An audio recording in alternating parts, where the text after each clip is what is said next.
Osio chichalegi natohiera edehesti.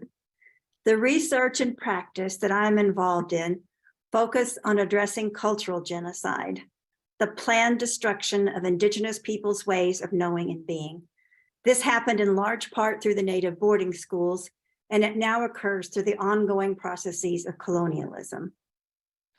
In the Indigenous Peoples Working Group of the International Peace Research Association, we're working to disrupt the ongoing violence toward Indigenous peoples' ways of knowing and being, which tend to be marginalized and silenced by dominant Western paradigms of governance, education, and research. And we support the recentering of Indigenous peoples' conflict management, justice initiatives, and peacemaking. For example, many Indigenous peoples' peace and justice initiatives are place-based. That is to say, they arise out of relationships of reciprocity with the natural world. Colonialism seeks to obscure these relationships, marking them as fanciful or primitive. I'd like to share with you now a short section of Muskogee Creek poet Joy Harjo's poem entitled Conflict Resolution for Holy Beings. And in her poem, she recenters Creek ways of knowing and being. And these are her words. Set conflict resolution ground rules. Recognize whose lands these are on which we stand. Ask the deer, turtle, and the crane. Make sure the spirits of these lands are respected and treated with goodwill. The land is a being who remembers everything. You will have to answer to your children and their children and theirs. The red shimmer of remembering will compel you up through the night to walk the perimeter of truth for understanding. Joy Harjo. As you can see in Harjo's evocative words, Muskogee Creek conflict resolution is embedded in eco-relationality and respectful and reciprocal relationships with the natural world, again, obscured and harmed by colonialism. We see this principle in many Indigenous words for peace. In the Cherokee language, the word for peace is based on the root word tohi, which means the proper or normal state of the world. Cherokee concepts of peace are based on balance in relationships, moving in a fluid way in harmony with the cosmos, all taking place within an eco-relational worldview. Tom Belt, Cherokee knowledge holder and language speaker, explains that Naktohiada is the Cherokee word for peace, in which one is in harmony and balance within oneself and with all of one's relations in the natural and spiritual world. Yet these and other Indigenous ways of knowing and being are suppressed around the world through the cultural genocide of colonialism. And now I'm going to switch to how we're working to address these things and the approaches that we're using. So colonialism can be described as a complex conflict that has high levels of ongoing harm and strong resistance to change. Many of the conflict transformation initiatives that I'm involved in are based in systems theory, in part because Indigenous knowledges are systems-based, and in part because it requires a systems-based approach to disrupt the complex conflicts of genocide, colonialism, racism, and other ongoing forms of violence. In a systems-based approach, we look at the different elements that are keeping the system in place because they shape each other. And to disrupt the system requires disrupting many of those elements, and it requires building many elements that support a just peace. A complex conflict is like a dynamical system. It creates a kind of force field that keeps the violence in place. And to disrupt it, it requires a set of processes or strategies. And I'm just going to name three of them. One is we need to develop analyses of how different elements of the conflict are influencing each other in ways that keep the conflict stuck in place. We need to open up the conflict to emotional, cognitive, behavioral, and structural complexity. That enhances our ability to address the conflict in more nuanced ways. And we need to work to understand the changing patterns of the conflict. I see the People's Senate as having the potential to engage these strategies to disrupt injustice and to build peace through sharing our common goals and the many programs that we are all involved in. Wado. Greetings and hello, everyone. Back in 1951, those who wrote We Charge Genocide understood that medical care or the lack thereof impacted healthcare outcomes, but that socioeconomic factors had the greater influence as they determined one's environment, and it was the environment that facilitated or suppressed the expression of one's genetic endowment, which resulted in the well or ill-being of a person or group. And of those social factors, housing had the greatest negative impact. So they wrote in their opening statement, and I quote, "We shall prove that such conditions of life, so swell the infant and maternal death rate and the death rate from disease that the American Negro is deprived, when compared with the remainder of the population of the United States, of 8 years of life on average. They, Negroes, are segregated legally or through sanctioned violence into filthy, disease-bearing housing and deprived by law of adequate medical care and education. From birth to death, Negro Americans are humiliated and persecuted," end quote. Those words were written over 70 years ago, but they're as true today as they were then, perhaps even more so, given the ensuing advancements in medicine and health. In 1950, the national healthcare expenditure was $12.9 billion, an average of $84 per person. That would be about $500 in today's dollars. Last year, it was $4.6 trillion, an average of $6,000 per person. So what do we have to show for the 4.6 trillion? Let's look at life expectancy, an indicator of the quality of life. In the 1950s, when the We Charge Genocide petition was presented, Black life expectancy was estimated to have been about 59.1 years for Black men and 62.9 years for Black women, a difference of 7 years for Black men and 10 years for Black women from whites back then. Today, the CDC estimates Black men's life expectancy at 66.7 years against white men's 73.7, and 74.8 for Black women, while it's 79.2 for white women. Still a 7-year difference for Black men. So even though overall life expectancy for everyone has increased, the racial gap remains the same, especially for Black men. Or let's look at maternal mortality, another overall indicator of the quality of life. The high rate of Black maternal mortality has gotten a lot of press and official acknowledgement lately, with resultant public and private monies allocated for its amelioration, allegedly. Everyone, including President Biden, has jumped on the racism denouncement bandwagon. Why?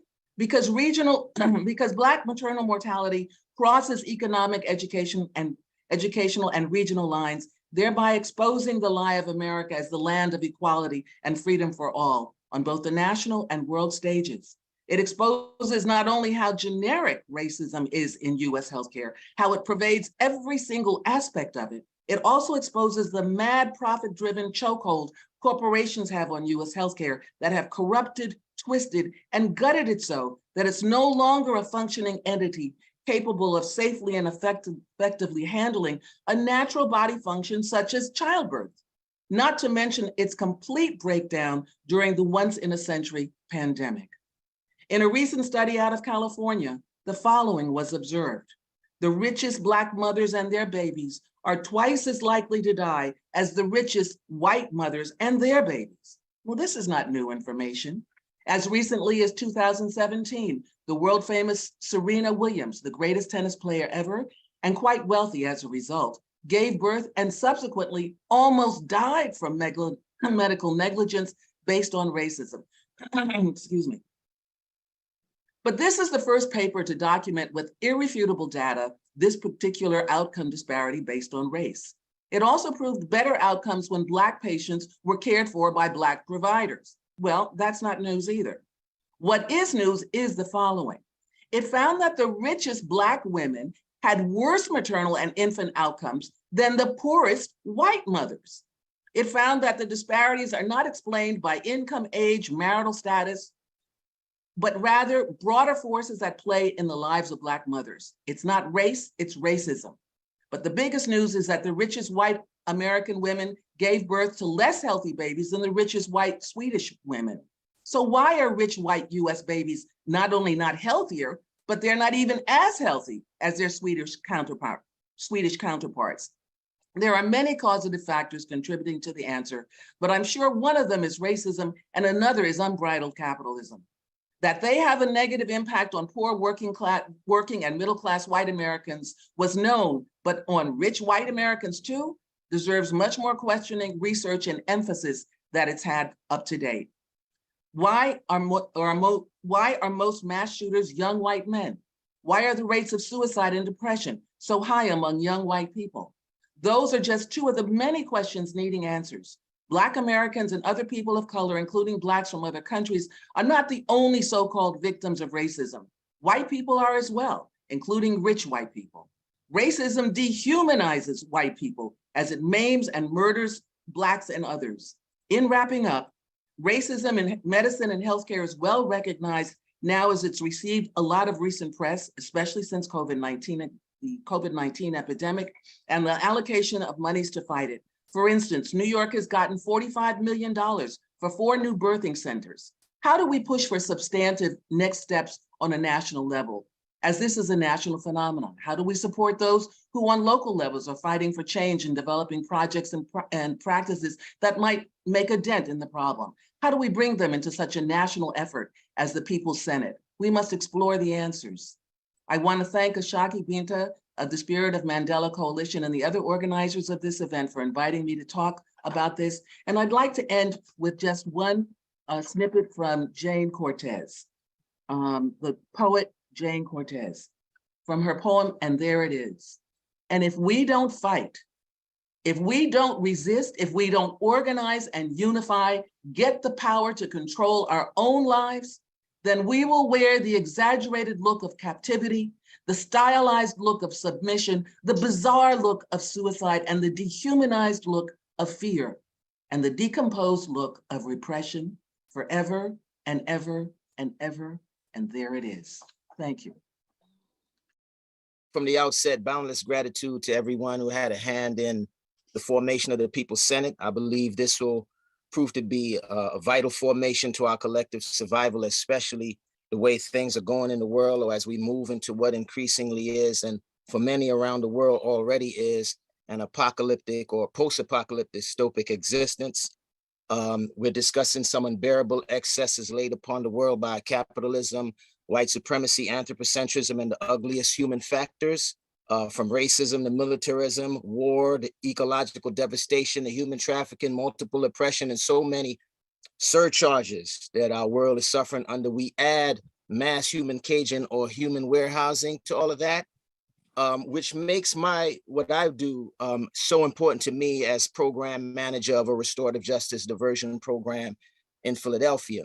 Many of y'all might have already be aware of restorative justice diversion and what that means. But in Philadelphia, this program involves cases of young people who've committed or are accused of causing harm being referred by the district attorney's office to our organization. And this is a contradiction, let me just lift up from here, that we struggle to navigate, to be in relationship this kind of way with the district attorney's office. But the reality is the state has all the bodies, they have all the cases, they have people in captivity, and we're trying to figure out ways to get them out of their confines. And that's what this program is doing. And so what happens is when they refer the cases to us, we then facilitate over the course of weeks, meeting with the young people and preparing them through programming and workshop, and preparing them to eventually meet with the person that they've harmed to offer an accountability statement or an apology.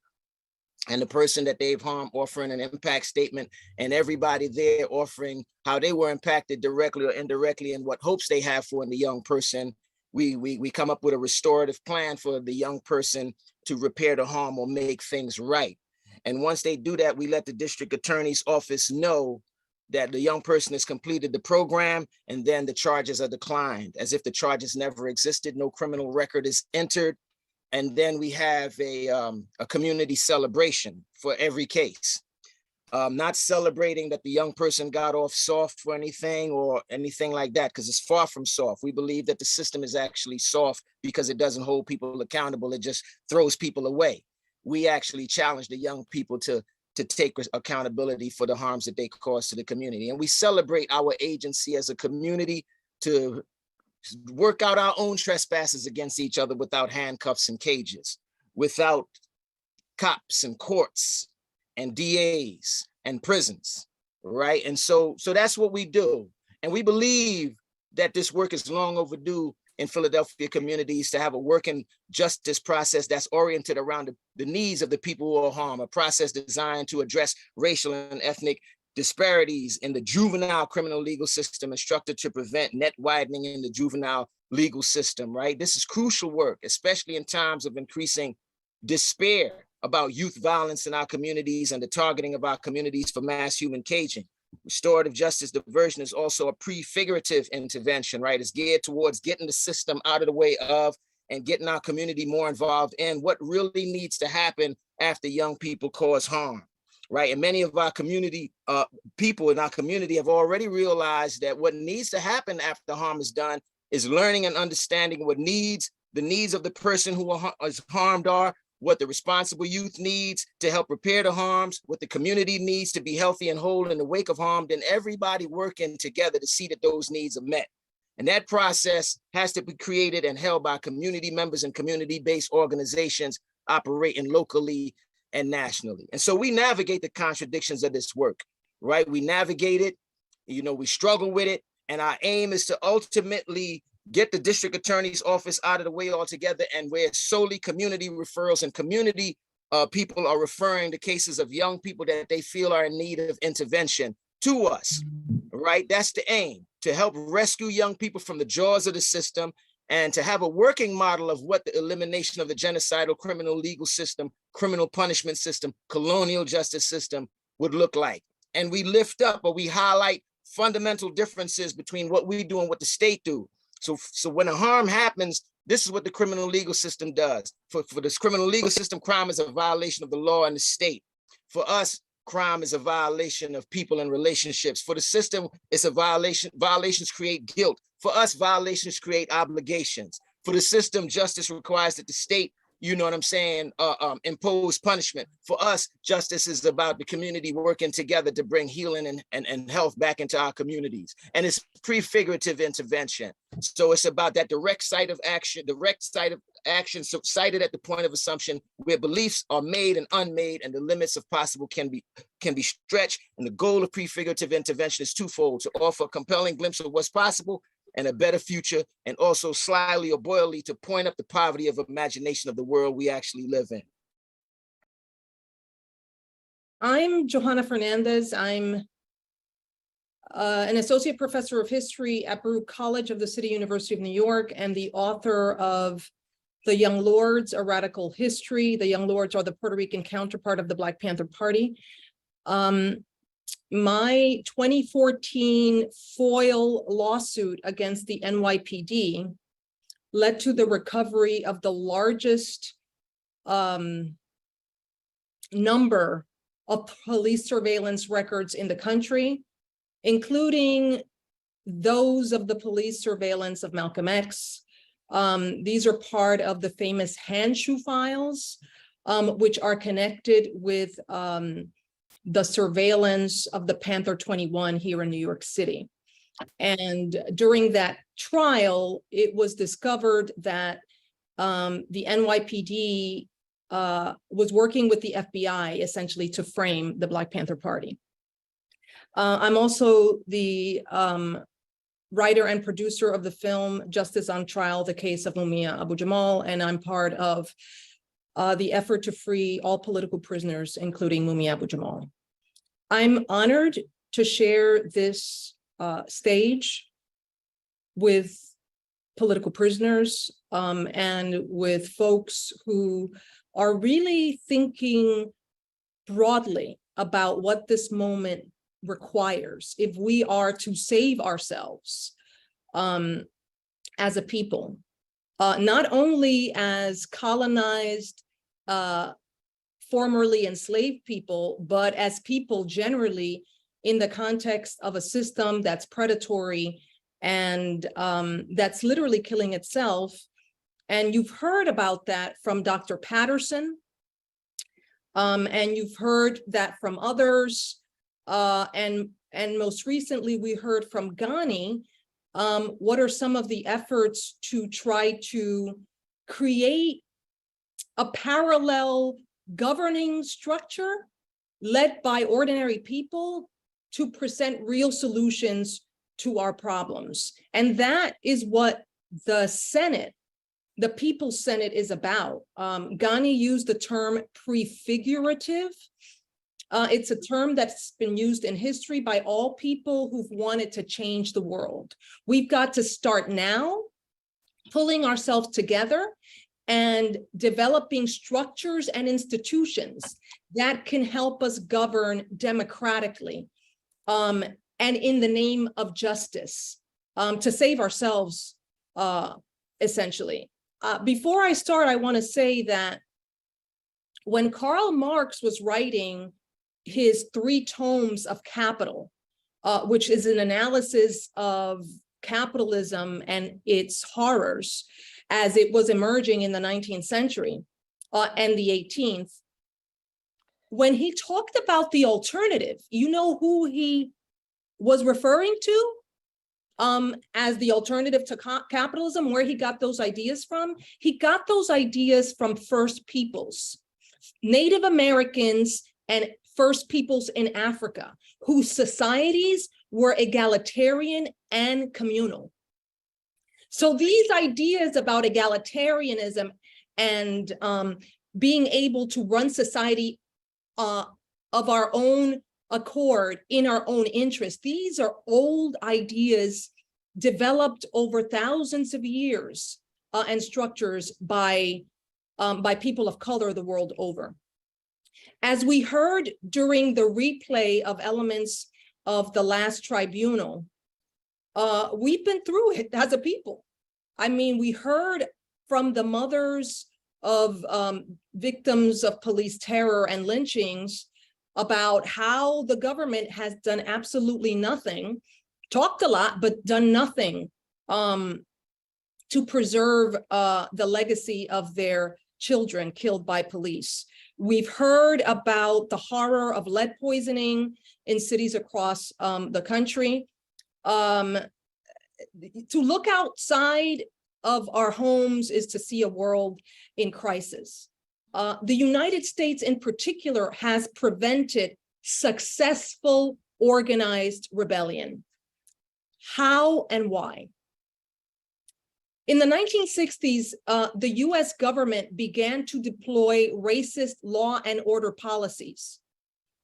It demonized Black Power era revolutionaries who were putting forth a more humane way of organizing society. The Black Panther Party, for example, its breakfast programs, its health clinics, those were all prefigurative programs that sought to do now what we think a new society is capable of doing for the people. That was a threat to the US government. So during this period, the United States also begins to demonize political prisoners and imprison those who were rebelling against US empire and the war in Vietnam. Martin Luther King, who was not a radical, wrote one of the most famous documents from a Birmingham jail, letter from a Birmingham jail. Huey P. Newton, Angela Davis, all of these people who were fighting back were imprisoned. In the 1970s and 80s, political prisoners were depicted as cop killers by the government to stoke racist fear among white Americans. And what was the objective? Essentially to keep poor white people and white working class people confused about the true source of America's problems and America's deep decline from which it couldn't pull itself out of.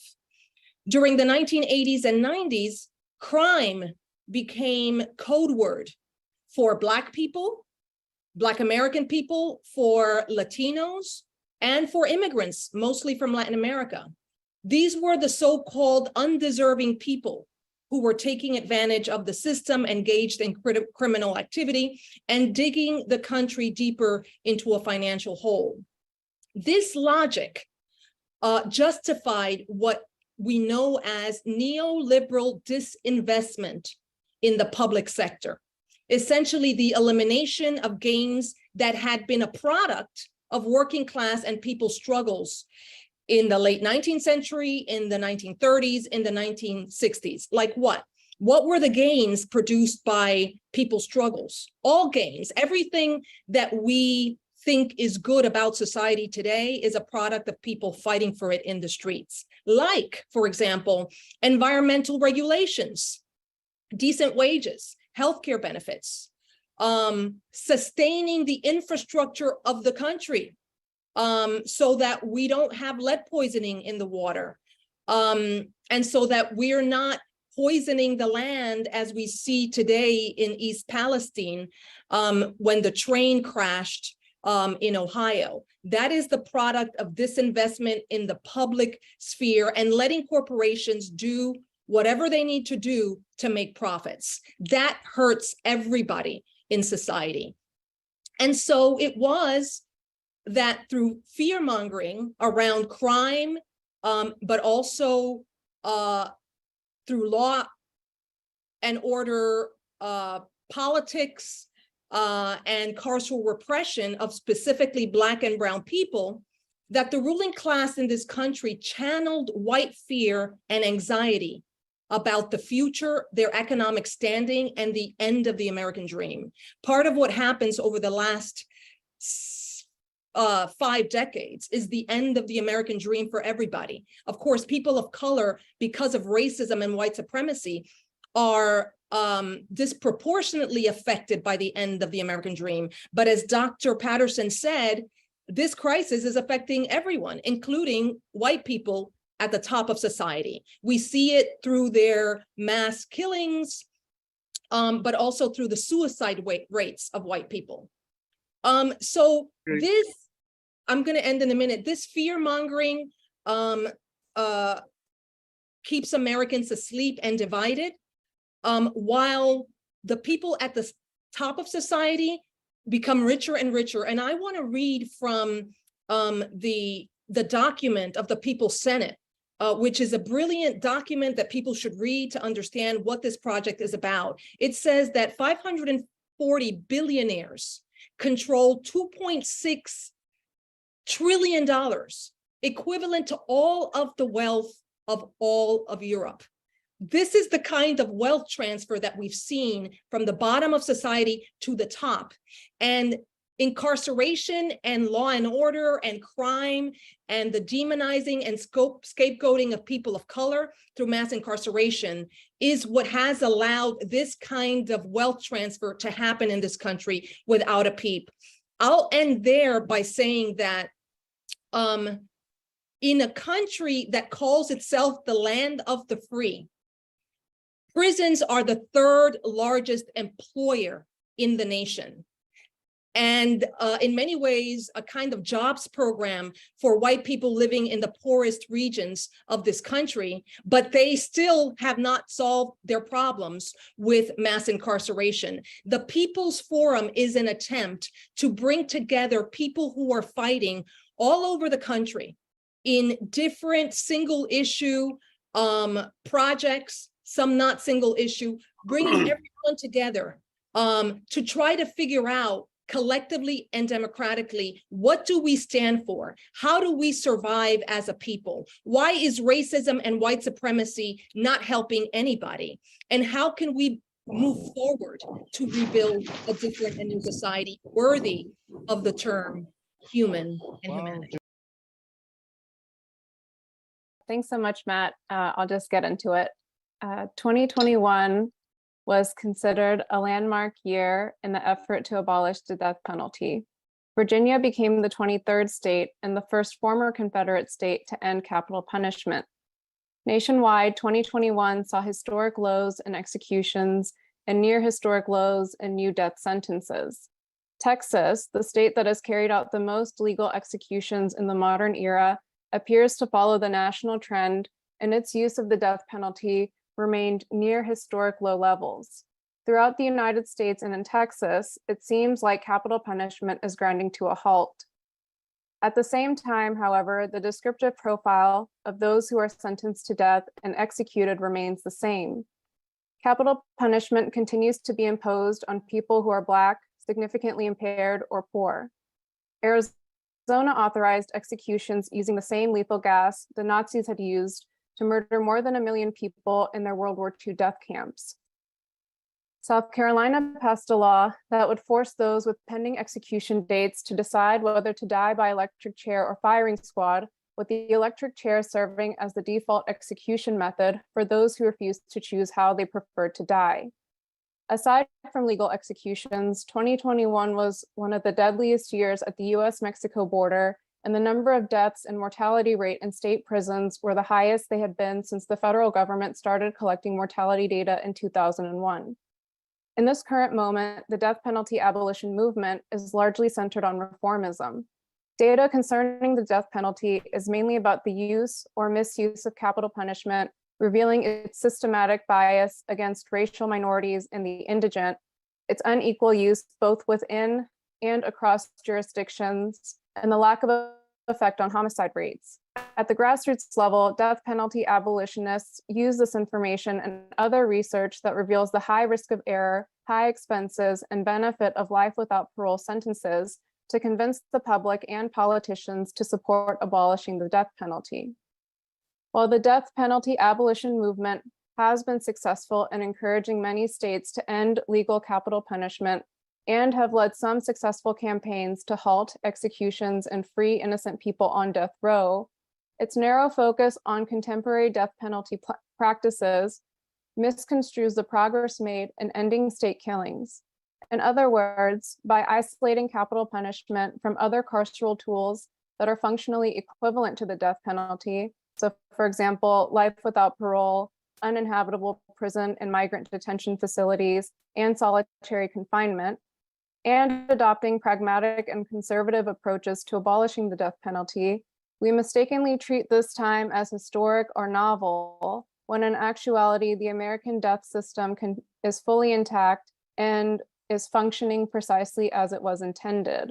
Instead of assessing the death penalty abolition movement in this current moment, we must continue to develop a political metric and an analytical framework that addresses the historical and institutional connections that promote mass death of targeted peoples.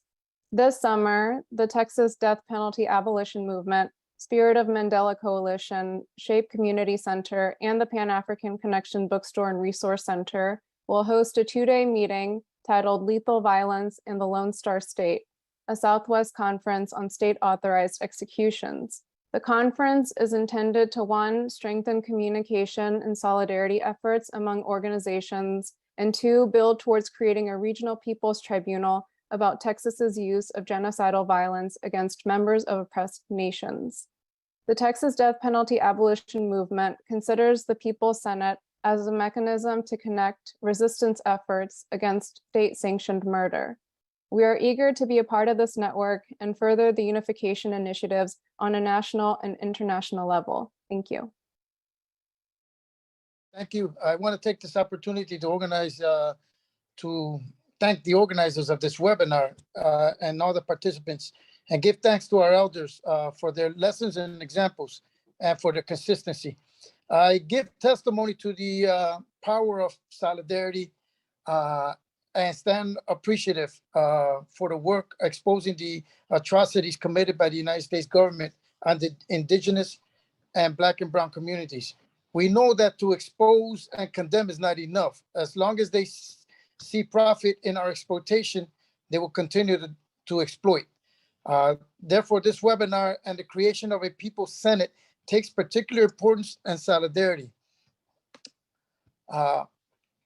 My name again is Luis Rosa Perez. I am independentista and liberated prisoner of war, accused of seditious conspiracy or conspiracy to overthrow the U.S. government and membership in the Armed Forces for National Liberation, the FLN. I was sentenced to 104 years and was liberated in 1999 because of the international and national support that was raised and the work that was done. Genocide is a dirty word, is perhaps one of the dirtiest words in the dictionary. it is the systematic and systemic extermination of a community, of a people, of a movement. It depends and is strengthened by racist and supremacist mindset and policies and laws. All institutions under control of repressive regimes, be it the educational, health, housing, prison, police, military, economic, political, and even religious institutions are utilized sometimes to suppress people who are seeking change and to gradually deteriorate and undo the fabric of family, community, and nation. The October 2021 tribunal findings charging the United States with genocide is nothing new. We have had many tribunals, people's tribunals, dating back from 70 years ago, from Paul Robeson's tribunal that was taken to the United Nations, to one that we celebrated in the 70s with the indigenous people in Colorado, to several that was celebrated by the Puerto Rican independence movement in Barcelona and in Cuba. We have had several. What we do with the findings of this tribunal is very important, because sometimes they're used for limited and a time frame is limited. And we should not allow for these verdicts, these atrocities to remain stagnant and not to be used as political tools of organization. Like I said, every institution, including the health, has consistently been used for experimenting, for sterilizing our women. The educational system has become pipelines to the prison systems, promoting inferiority complexes, negating history, negating the historical contributions of our peoples to humanity, and this leads to high rates of violence as well as high rates of suicide and drug and alcohol abuse. In the colony of Puerto Rico in itself, the effects of these policies have become abundantly clear in the last few years. The island nation, colonized by the United States for over 125 years, has accumulated national debt of over $80 billion, which it cannot pay. The debt started as a fraction of this, but was sold to the hedge funds for pennies at $1, and now they're demanding that full dollar plus interest. The effects of this has been that hospitals have been underfunded, universities budgets have been slashed, medical facilities, police, educational, and other needed services have suffered from this. The corrupt governors have leased or privatized the highways, electrical and energy, water and healthcare, schools and airports to foreign countries, and even is seeking a tax on the sun for those venturing off the grid with solar energy. This has allowed speculators, foreigners, to move into the country, and has allowed for for displacement and gentrification of Puerto Ricans, forcing a migration in the last 5 years of over 1 million Puerto Ricans to the United States and elsewhere. How we organize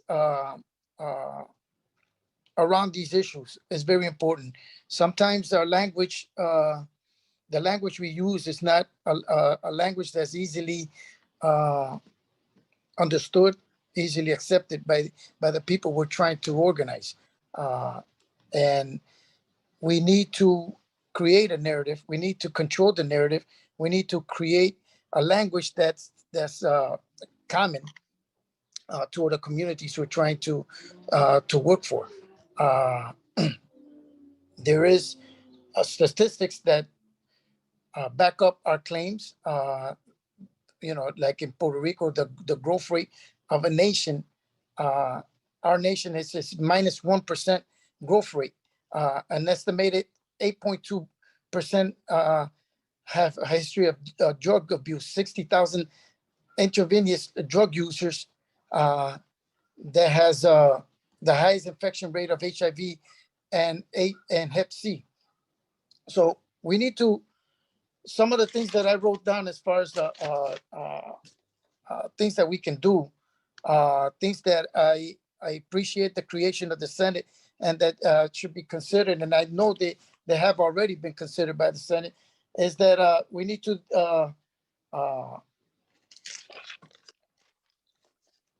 claim spaces. We need to create culture centers and educational centers, even from our homes, even from these webinars that we are doing. We need to internationalize these cases by taking it to all the forums and all the international bodies that is necessary. Why can't we create a curriculum based on human rights that will not only investigate but teach the findings of this tribunal? We need some of the professors who joined us can help us with this. We need to link and network with some of these organizations that are doing this work. Some who are not present today, maybe send an invitation, send a copy of the tribunal itself, and send a copy of the findings of the tribunal, send a copy of these minutes and to some of these organizations that are not present that we know are doing work. That has been one of the greatest not setbacks, but one of the greatest things that has limited our work has been the inability to reach out to some of these organizations. I think the Senate has that potential to do that. I know in Puerto Rico, there's much experience around tribunals and much experience around organizing for political prisoners. These people who languish within these prison walls, most have already averaged 30 to 40 years in prison. We need them out.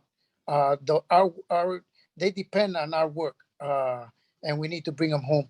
So I think we're on to a great start. I think this is the tribunal is a mechanism, a vehicle that we can reach some of these communities, that we can give a face to not only to repression, but give a face to resistance. Because we need to show people out there that there are people resisting and not to be accomplices to genocide. Genocide takes on many faces. And like I said before, it's a word that many people refuse to put into their vocabulary. It threatens them. It threatens their complacency. It threatens their ineptitude, and we need to make people clear that we are experiencing it won't go away. It's a gradual system. They are very consistent and persistent with it, and we need to be just as persistent and consistent with our work to challenge it and to defeat it. Thank you.